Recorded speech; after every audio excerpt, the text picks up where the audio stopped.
5.6. Okay, solving quadratic equations using the quadratic formula. Okay, so everyone's favorite method. Okay, so we got, again, quadratic formula there. We got x is equal to negative b plus or minus the square root of b squared minus 4ac all over 2a. Go ahead and sing that in your head, because I know you guys know the song. Alright, but we're going to go a little beyond just solving in this video. Okay, we have something that's called the discriminant. Okay, the discriminant is the part inside the square root. Okay, because again, if we think about it, that's the part that would go inside the square root. And a square root, we can't have a negative. We have found out a way to deal with that. Okay, we end up with imaginary answers. So whenever we get that b squared minus 4ac part to be a negative value, okay, that is a case where we have two imaginary conjugate pairs. Now, if that b squared minus 4ac is equal to 0, okay, square root of 0 is 0, so then all we're left with is negative b over 2a. So in that case, we have what's called one real double root. And then finally, when that b squared minus 4ac is positive, we have two real solutions or two real roots. Now, depending on the type of number, positive number you get, if that is a perfect square, so again, perfect square is 1, 4, 9, 16, 25. If that is the value that you get from b squared minus 4ac, you get two real rational roots. If it's any other number, then we get two real irrational. Okay, so those are four things you're going to need to know moving forward. Okay, so to begin, let's just go ahead. Let's solve using the formula. Again, anytime we solve, we have to get it set equal to 0. So we have to take this. We got to get that 1 over to the left side. So x squared plus 3x minus 1 equals 0. Then my a value is 1, b value is 3, and my c value is negative 1. So going in and plugging that in now, x is equal to negative b plus or minus the square root of b squared minus 4ac all over 2a. Negative b would be negative 3 plus or minus the square root b squared, which would be 9. Okay, minus 4 times a times c all over 2 times a. Okay, so going ahead and simplifying that now, we got negative 3 plus or minus the square root of, which would be 9 plus 4, or 13, over 2. So then we got negative 3 plus or minus the square root of 13 over 2. Now, sometimes you will have to simplify the square root. In this case, you do not. Okay, so since that is the case, that is our answer. All right. So really when it comes down to solving using the quadratic formula, it's plugging it in and simplifying your answer. So on the next one, again, getting everything to one side, setting it equal to 0. I always like to deal with the positive a value. So minus 2x plus 5 is equal to 0. We have an a value of 1, b value of negative 2, and a c value of 5. So x is equal to negative b, which in this case will be 2, plus or minus the square root of b squared.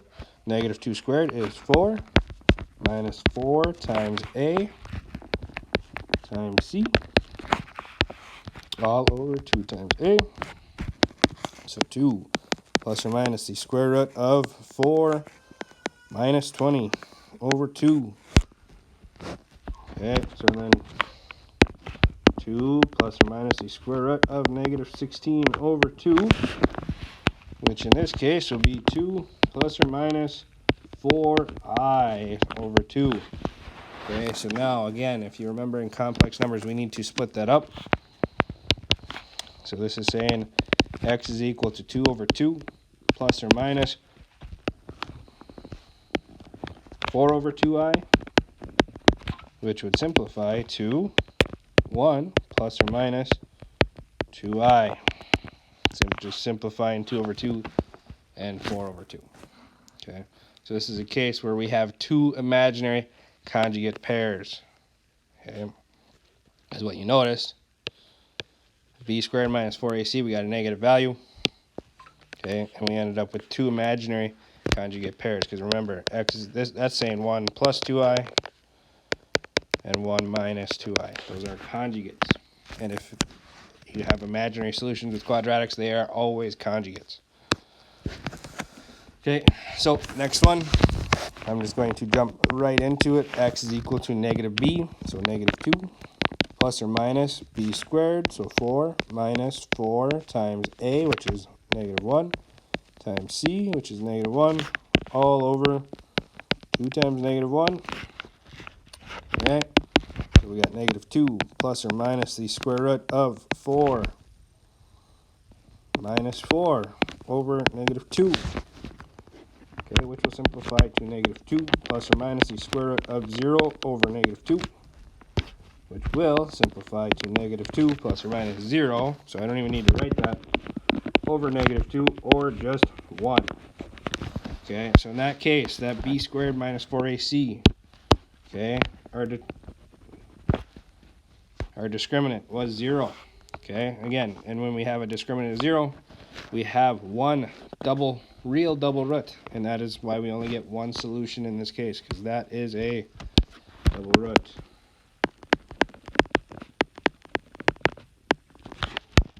All right, so now I will also be giving you questions where I just say find the discriminant. Okay, so when I ask for just the discriminant, that is just asking for the b squared minus 4ac. It's not including the square root. Okay, but when we do this, we still have to get it set equal to 0, so get everything to one side. So if you remember, just b squared minus 4ac. Okay, so when we find the discriminant, b squared, which would be 3 squared, minus 4 times 1 times negative 1 in this case, so 9 plus 4, or 13 in this case. Okay, so 13 is our discriminant, and then we have a positive value. Okay, so when it was positive, when b squared minus 4ac was positive, okay, and we had 13, which is not a perfect square, so in this case we have two real irrational roots. Okay, so two real irrational roots. Okay, so going ahead again, finding the discriminant, x squared minus 2x plus 5, and we get everything on one side. B squared minus 4ac. B squared would be negative 2 squared minus 4 times 1 times 5. Okay, which will equal 4 minus 20 or negative 16. Okay, so my discriminant is negative 16, which tells me I have two imaginary conjugate pairs. Anytime it's an imaginary discriminant, or not imaginary discriminant, but a negative discriminant, you get two imaginary conjugate pairs. Okay, finally, last one. Okay, we have it set equal to 0, so b squared minus 4ac again. B squared would be 2 squared minus 4 times negative 1 times negative 1, or 4 minus 4, which is 0. Okay, in the case where we have 0 as a discriminant, okay, we get one real double root. Okay. So you need to remember those four things. Okay, the way I like to think about it, just think b squared minus 4ac. That is the part where that is under the square root. Okay, so let's go ahead. When we have a positive value, okay, so I'm going purple here, a perfect square. So think square root 25. That's going to simplify to 5. Okay, so that's why we get two real rational. Okay, we don't have to worry, there's no square roots in there anymore. If we get a positive number that is not a perfect square, so let's say 8, okay, that would simplify to 2 square root 2. That you still have that square root in there, so that is why it's 2 real irrational roots. Now when you get to the point where you get 0 as a discriminant, when you get 0, it's just 0, okay, which just leaves you with the negative b over 2a, so that's why it's 1 real double root.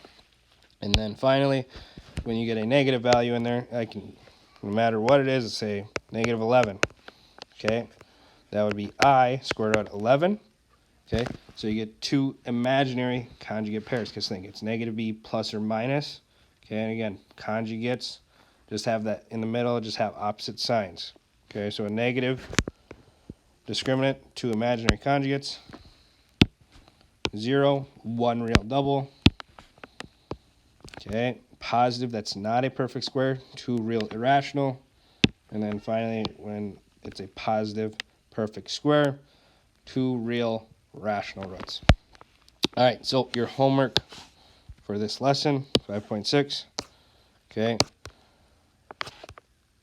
there it is, okay, book assignment, but really, the big thing, understand discriminants and know that it's not including the square root when you do the discriminant. It's just the b squared minus 4ac there. All right, have a good day.